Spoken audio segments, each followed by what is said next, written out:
Hey, fight fans, welcome back to Carlo Cruz at MMA. Today, I am with the Leech. He is Mr. Damon Jackson, and he's getting ready to take on Jim Miller coming up on the big UFC 309 Jones versus Stipe Miocic card going down New York City, November 16th. Damon, man, what's going on? How are you doing today? Doing pretty good, man. I just had a crazy day of training, and I just finished up. But yeah, it's going pretty good. Absolutely. So, big fight news broke out a few days ago. You're taking on Jim Miller. When they first called you about Jim, was an easy answer to say yes to this? Yeah, man. I didn't even. I mean, it was probably 10 seconds after my manager texted me. I'm like, yep. I don't even know. He doesn't really even have to text me. If he has a fight for me, I'm always ready to go. You've been doing this for a very long time now, man. A couple runs in the UFC, your most current one doing pretty good. Amateur contest dating back to 2009. People don't realize, man, the sport was very young at that time. I've heard of crazy Wild Wild West stories, and I know you have some. For example, is it true you fought in the parking lot of an Applebee's? Yeah. It was nuts, man. It was in Branson, Missouri. So I was up there, going to school at Missouri, and every summer I would have two amateur fights, and I was basically up there, and I was visiting, I was visiting family at the time, and this guy came. I was in a bar, like I was just chilling in a bar with one of my friends, and this guy came in. He had a belt on his shoulder, and he was like, yeah, that pussy won't fight me, or like something, like talking smack about somebody that wouldn't fight him. And then the promoter comes in behind him and was like, like, hey, we need someone to step in. I don't know who we can call. And I said, hey, I have a couple amateur fights, I'll take it.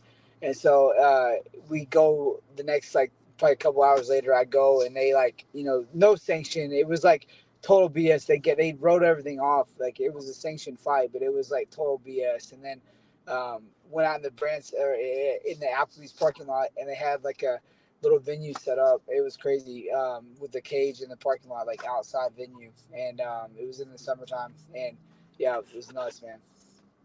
How did that contest go for you? Get the job done? Yeah, I won. I got some belt. It was like Branson. I don't even know. It was four letters. I forget what it was, but it was for some title. But it was pretty funny. When you first got into this, when you were battling out on the regional scene and everything, did you ever expect mixed martial arts to turn into what it is today? I always kind of thought it was. I was always like such a big like fan of it, so I kind of thought that everyone was a fan of it. So like looking back and seeing that, like, now looking back and see, like, all the celebrities and all the big names that are supporting it, and like, freaking Donald Trump is a fan of it. So nowadays it's definitely way more mainstream than I ever thought it would be. But like, at the time, I thought it was the biggest thing ever. So like, I kind of always thought of the UFC like that. I always thought that it was like that big of a thing, just because like as soon as I watched it, I was like addicted. So I kind of thought everybody else was too. During those times on the regional scene, you ran into Leonard Garcia, obviously a guy good friends with Donald Cowboy Cerrone. He was a big name in the sport. You fought him over in Legacy. You're able to take him out with an arm triangle choke there in the first round. Following that victory, did you feel like that was enough to get a UFC call up? Everybody does. Like when you're younger in your career, you always think that you're like ready to go. I think that's what it kind of takes to, honestly, you got to lie to yourself a lot. You got to tell yourself a lot that you're like, that you're ready to go, or that you're gonna win, or like whatever. Because if you don't believe that, then you're probably not gonna have a good career, or not very long career. You got to believe it. So when they called me, no hesitation, I was ready to go. And looking back, I was definitely not ready to go. My coach knew that, but we both were like, you're not gonna get this opportunity, fighting on a pay per view portion of the card, fighting, a big name at the time. It was just a good opportunity at the time. I don't think anybody would pass it up. I was definitely not ready. I wish I would have taken some more time off, before my next fight, just to, get better, everywhere. But like, you learn from it for sure. And I luckily got, my second shot, so making the most of it. Do you remember where you were the first time you got offered to fight in the UFC? Yeah, I was actually in Galveston, Texas with my girls, and we were on a trip, and we were down there. Just I fought him, and then I the next Monday out. This guy's like, "Hey, go stay at my place. I got a place in Galveston. Go stay there for a few days and just chill." I'm like, "Oh, that sounds good." So I took the girls down there, and we were on the beach and just hanging out and stuff. And then, I didn't really have a manager, but this guy kept hitting my coach up, and he was like, "Hey, I can get him in, but he's got to sign with us and whatever." So I signed with him, and then like a couple hours later, he got me in the UFC. And I was like, "This is crazy." So, um, just you learn from a lot from it, but it's definitely crazy times for sure. Following that first in the UFC, you were then battling it back out on the regional scene for a while. You found LFA, had a bunch of fights there. What was that time like in your life? There's some struggles in there. What was it like to try to get back there?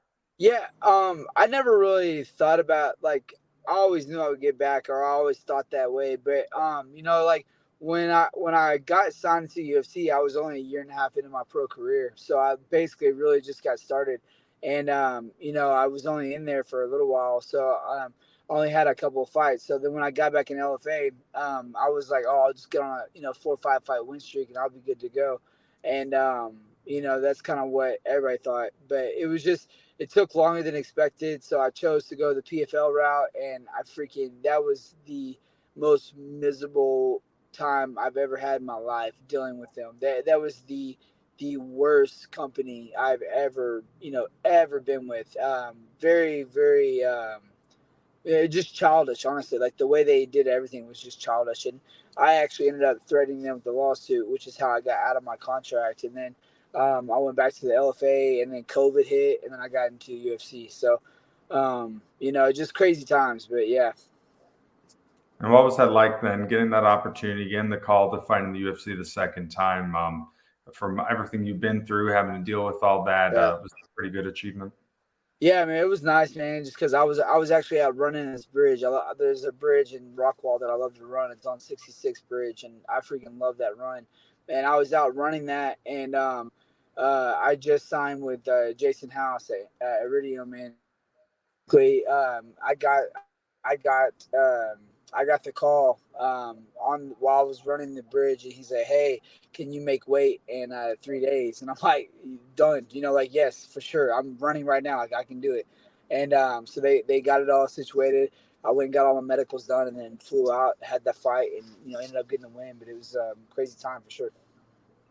That was a great performance. Obviously, taking that guy like Mirsad Bektic, a guy who was, a bit of the name at the time, someone who had a very respectful career. That was a great fight. I remember that finish, that guillotine choke there in the third round. Walk me through that. At what point when you're on the ground with him, do you think you could land it? I honestly thought I was gonna get it right off the bat. Whenever he stuck his head in, that's like one of my favorite chokes. Whenever I'm like when I'm wrestling people in practice, like when we're doing like no gi, I love when people give me their neck. I like to hit that and then sweep them. So when I went for the guillotine, I was full intent. I thought I had it, and then I was gonna sweep him, and that just didn't work out well. And then I ended up getting the sweep in the third. And once I get that mount of trying or mount of guillotine, most of the guys will keep their hands locked, but you actually got to like let go of your grip, and you got to post out on the mat with the other hand. So it just worked out great. I've been grappling for years, so it was nice to kind of get that win. That's like one of my favorite feelings is when someone has to tap. So it's just it was a crazy performance at first, but I thought I had it first in the first period, but just it wasn't in, I guess. I think one of the fights that will always be talked about when anyone brings up your name is your contest against Charles Rosa. One of the most bloodiest, barbaric fights that we've seen in recent times here. What was that like being in there, man? Was the blood, was that becoming an issue with the visu? Like, what was that all like? It was really just like I mean, it was a normal fight up until that point, and I was winning, up until that point. And he caught me with the elbow, and when you get hit in the middle of a fight, you don't really feel anything. But I felt it was crazy because I just feel like my whole side of my face was just warm, and I could tell that it was like bleeding pretty bad, and it was like coming out quick. And once I realized that elbow landed the way it did, I knew I was like I got to close distance, man. So he was like throwing the elbow, caught me. I ended up getting a takedown like instantly, which was I got very lucky because if it would have stayed on the feet and he would have caught me a few more times with, some good punches, then it probably would have been doctor stoppage because it was pretty bad. After the fight, they were talking about how, they could have potentially stopped it, but it was good because it was like on the edge of my eye was mainly the main part of the cut. And so it kind of bled down the side. It didn't really mess my vision up that much. Another fight very important to your career, obviously the Pat Sabatini fight. A lot of emotions going in that one. Obviously, that one dedicated to your brother. You were able to pick up a big victory there. What was that moment like for you?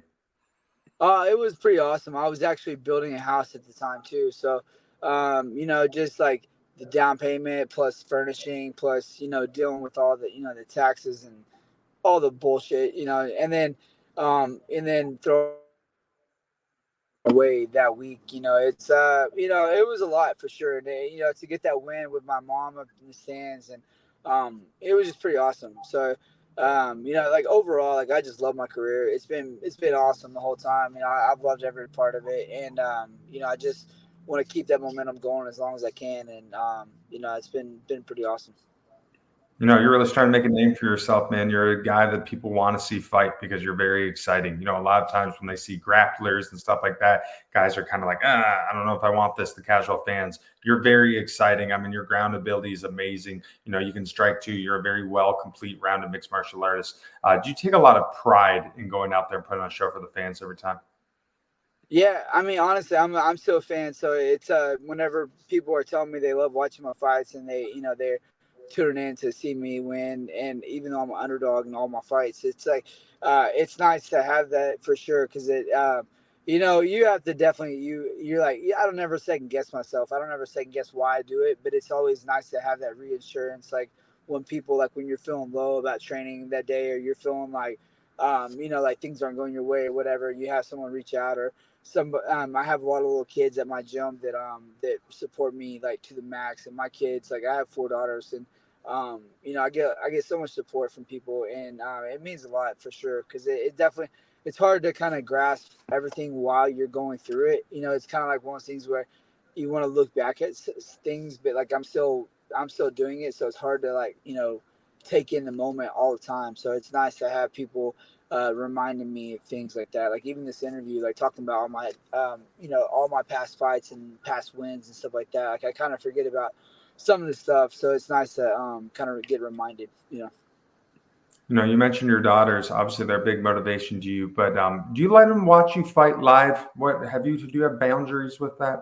I try to tell them not to, but like I can only say so much because they're all so tech savvy and they can watch it on their iPad or their phone or like something.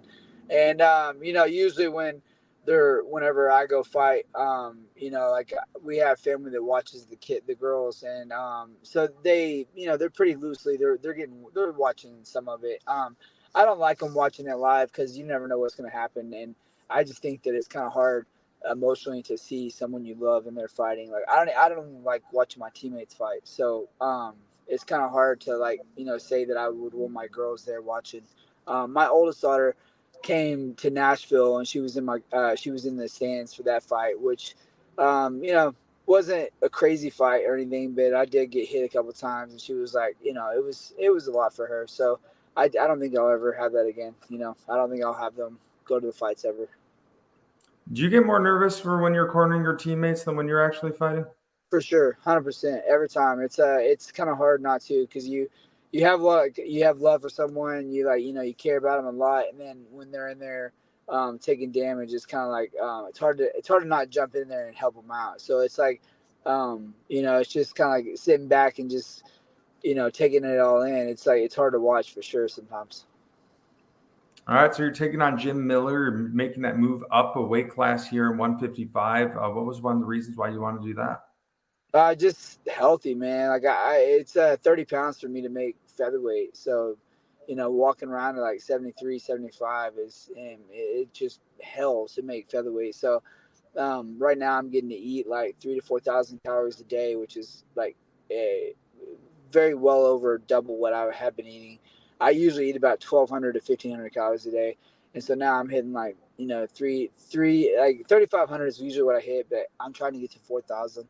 And I only weigh like 180, like 178 right now. So I haven't gained that much weight, but it's just nice to have that muscle back on and getting to lift. I'm getting to train more. I'm getting to like I just feel like I feel like a kid again. Like it's crazy. I feel like I'm back in college, like lifting weights and doing all my explosive training the same week that I'm sparring and doing everything else. So it's been pretty awesome. So taking on Jim Miller, obviously a guy who has some records, been doing this for a very long time, a fan favorite. But overall, what do you think of him as an opponent? Oh hell yeah! No, I mean he's definitely he's that dude. He's been around forever. Everybody knows him. Tough as hell. Tough matchup for sure. He's a great grappler. I'm gonna have to strike with him for sure at some point. I'm sure the fight's gonna go to the ground. I enjoy the matchups. Anybody against anyone in the world, I enjoy that matchup on the ground. So, I'd like to say that this is gonna be a wrestling battle for sure, but I think it's gonna end up being a lot of striking because we both have good counter wrestling. So it's gonna be tough to get the fight to the ground, but I think it goes down to the ground eventually. And I like where I sit right there. In addition to fighting a legend, you're also going to fight in Madison Square Garden on one of the Oh yeah, biggest fights of the year, John Jones and yeah, Steve Miocic. Is that pretty cool? Obviously, you've been there, you've done it, but is it pretty yeah. cool on a card like that? No, it is because I was actually watching. Let's see, it was John Jones versus man, who was it? It was like my last amateur fight, like in 2012. I'm trying to remember who he was fighting, but Was he it hit this nasty spinning elbow. I forget who he was fighting. Gustafson, And Alexander Gustafson? oh my god, yeah, it was like one of the closest times I ever saw John lose. I kind of think he lost the fight down in Houston against what's his name, uh, Reyes? Perez. I think he lost that fight. Honestly, I was watching it live too, and I'm a big Jones fan, but it was that was close for sure. But that fight with Gustafson, man, it was just unreal. So it's pretty cool to kind of look back and see. At that time, I was just getting started, and he was already at the top, and to fight on the same card as him was pretty damn awesome. But he's definitely he's the OG for sure. I tell a lot of people that I got spoiled. My first ever live event that I ever went to was that fight, John Jones versus Alex Gustafson, the first. Yeah. Oh, that's cool. Yeah. I think it'd be pretty hard to beat that one. But Yeah. Dana White getting a lot of flack right now.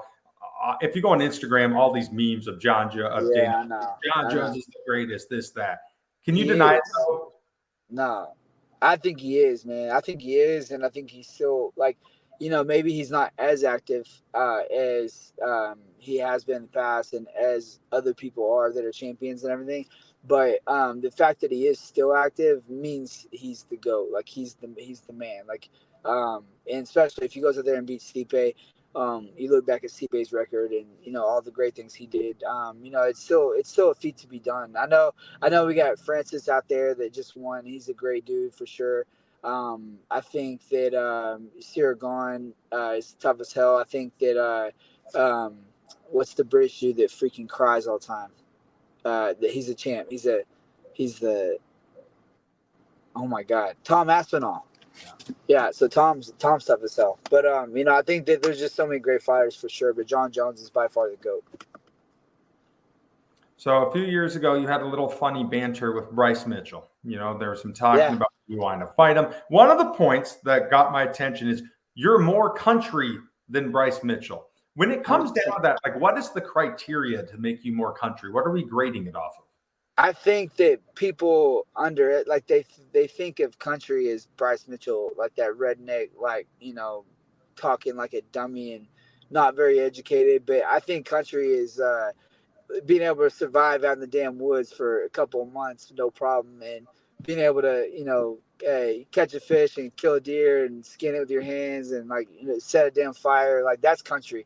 And he might be a redneck. He's way more redneck than me, but like I'm a country boy, so it's like whenever I see that, like I was just giving him shit. Like we actually talk often, not often. We talk every once in a while, and he's a good dude. I was just giving him shit. I was trying to get the fight. That's kind of what it was. And he's a cool dude though. So while we're on the country subject here, if we had to do a Mount Rushmore, top 4 country singers of all time, Who's Damon Jackson putting up on his list? Oh shit, man. Actually, I became like a really good, a really big fan of Jason Aldean. I know he's kind of newer, but I'd say Jason Aldean, Hank for sure. Damn, that's a tough one. I, I Waylon like Jean? I like Blake Shelton too. Yeah, and then Morgan Wallen, he's kind of like a little poppy hits to him, but I like his stuff too. But yeah, I'd say that's definitely a good start to it. I'd have to really break that down so I don't offend everybody in my family. That's awesome. You've been doing this for a very long time now, and I feel like it's changed so much when you first started getting into it. And one thing is the fan base. Obviously, the Yeah, fan base now is like anything before, man. I mean, when you guys are doing any events that's not an Apex, it doesn't matter who's on the card, it's selling out. I mean, it's big arenas now, 15, 20,000 people, easy. But when it yeah. comes to it, you get what's called the casual fan. Some guys have mixed opinions on this. It's those guys, when jiu-jitsu practitioners are on the ground, switching for positions, you might be hearing them twist them in the what, booing, some crazy comments. Is this just something that's part of it? What's your take on all this? Um, I don't know, man. It's just I think people, like they feel like they're educated to an extent, and they are. But I think that people underestimate, like just pressing someone onto a cage and like doing that and holding them in that position is so freaking hard. And then to get off the cage is so hard, and then to get up off the ground is really freaking hard. And I think that people, over time, it's definitely changed a lot. Because I mean, back in the day, everybody all they wanted to see was like striking battle, or they wanted to see like a real quick submission. Like no one wanted to watch the ground. And I think that jiu-jitsu has grown as a sport. Just it's more worldwide. It's not just Brazil. It's definitely global now. And I think that people are kind of understanding that there's definitely more to this sport than just a slugfest on the feet. But like I think that the fact that boxing's dying or boxing's dead has helped. Basically, there's only one thing to really watch with combat sports, and that's the UFC, or that's MMA, but that's the UFC really. So many people watch sport in this day and age, and I think they look at the John Joneses, the McGregors, the Habibs, and they're like, what a wonderful life it must be to be a mixed martial artist. Little do they know the sacrifices associated with this. So obviously, when you're battling it on the regional scene, you're not making much money, as you could probably attest in your past Yeah. 9 to 5 jobs. You have families to support, kids to feed. You have to pay to train, go put up with a bunch of killers who want it just as bad as you. Obviously, when you make it to the UFC, the financial stuff gets a lot better. Sacrifices and the other elements are still there. What has made you keep sticking this through year after year after year? You have to love the sport. You have to really appreciate everything about it. And my background's in fitness, and I've been an athlete my whole life. So this is the ultimate competition to me. And just going through the process of training it, like I enjoy it. From dieting to lifting to cardio, like I love it all. So I think you have to have that love to extend your career for a certain amount of time. And I think this going up a weight class is gonna made me even love it more. Finishing out this last few fights of my career, it's gonna make me love it even more because I'll be able to enjoy it just a little bit more, with not having to sacrifice the weight cut and everything else. But I do work hard outside the UFC. I try not to rely on the UFC for financially, but it has definitely changed my life forever. And I'm so grateful for Sean to give me that second shot. And it's just a beautiful place, and to work for them and to fight for them is it's pretty awesome. Do you tell some of the younger guys, some of the guys at the gym who want to get there to maybe, fighting such a short window, you can't do this forever. And it's important to maybe think of other things that you can rely on past your fighting career? You can't really say that a whole lot. You have to. The guys that really want to do it will figure that out, and they'll push through it anyways. But I tell people all the time, I'm like, they're like, they're living like. I hate when I see people live like poor mindset. That's the crappiest thing you can do. I think, I grew up with nothing. My parents, they both busted their ass. We didn't have a whole lot as a kid. We had everything we needed, but we didn't have a whole lot extra. And so it was just kind of like one of those things like, if you wanted something, you work for it. And if you really wanted it, you pushed a little harder and you got things you wanted. And I think that with, the mindset of you can't rely on MMA when you're first starting financially ever, because it's like, it's just so hit or miss. Like if you win, that's great. If you lose, you get half your money. So, and it ain't a lot of money until you get to the UFC. And like, so I think it's just like one of those things where if you really want it, you can push through it. But if you don't, then you'll figure that out real quick. And hopefully you don't waste too much of your time. But I think that most people have that concept of, they think that making it to UFC is good, but you make it to UFC, it's hard to stay there. And then it's all those years you wasted sacrificing, trying to get there. So, I think pushing it outside of fighting financially is such a huge help mentally for everybody that I know. It is. With the big win over Jim Miller, do you feel that is going to set you up with a bunch of household names going forward here? Yeah, I mean, for sure. I don't see why I wouldn't. I'm game to fight. I know that Jim knows that. I know that the UFC knows that. I know it's going to be a scrap on the 16th. I'm excited, but I'm here to fight, man. I'm here to fight whoever they put in front of me. All right, last question for you, Damon. In a perfect world, what is the outcome when you take on Jim Miller November 16th at UFC 309? I'm getting my damn hand raised for sure, man. I'm excited. I've been pushing it hard in the weight room, been pushing it hard in rounds. So I'm excited to get in there and scrap, man. And I know Jim's down too. Absolutely. Well, Damon, I wish you nothing but the best, man. It's always a pleasure watching you fight. Always a pleasure talking to you. And I wish you nothing but the best, UFC 309, my friend. Thank you for doing this. All right. Thank you, man. Appreciate it. Absolutely. That's it for us tonight. That is the Leech, Mr. Damon Jackson. I'm Carl Prusa. Stick around, fight fans.